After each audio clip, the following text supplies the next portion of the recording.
It's a Saturday morning at Cholas Lake, near City Heights. A group of young men are going for a hike around the lake, chatting, joking, and just enjoying being around each other. Something that's been hard for young men during the pandemic, when most social interactions have to be virtual.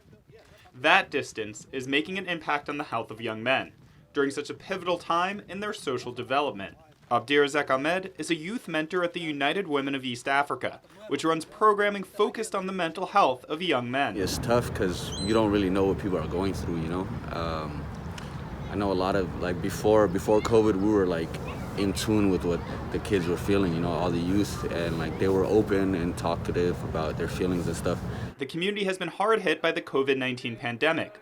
Ahmed says he can count 10 deaths over the past month in their tight-knit community, and many families are facing hardship after layoffs. Ever since COVID, we've kind of lost touch with a lot of them. Some of them don't have laptops to do Zoom. It's been tough. A lot of people been going through depression and family, loss in their family and stuff. So it sucks to not be there for them, To deal with the stress and grief, some of the young men in the program had an idea: going out for hikes. Allowing young men to socialize, get out some energy, and do it in a safe, socially distanced way.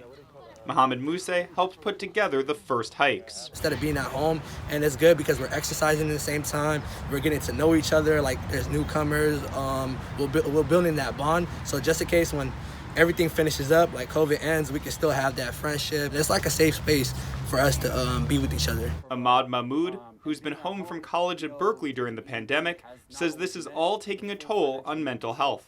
That puts a lot of pressure on young men to witness their mothers and their fathers and their siblings struggle, face to face 24 hours because they're at home.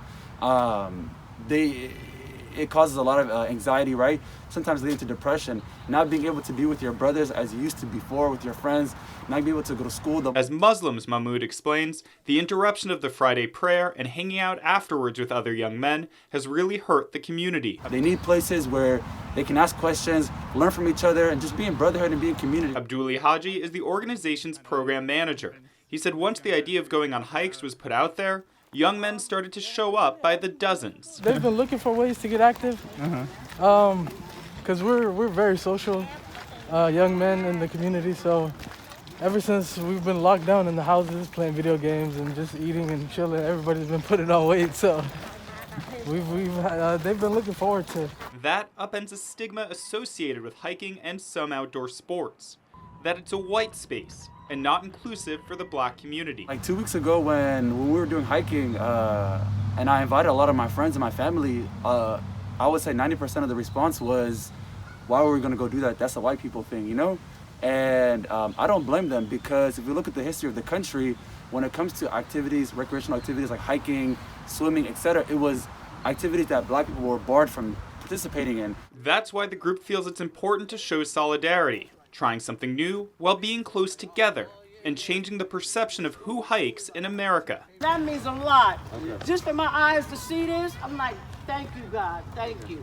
The group has already taken trips to Coles Mountain and Mission Trails. Abduli Haji says the group is looking to fundraise to be able to get further out of the city for other hikes, with transportation being a main barrier between this community and the outdoors, and to expand the program beyond just young men. We're hoping to get the whole community involved and get everybody up and active, especially when everybody's just sitting at home. You can learn more about the group at the United Women of East Africa's Instagram page. Max Rivlin-Nadler, KPBS News.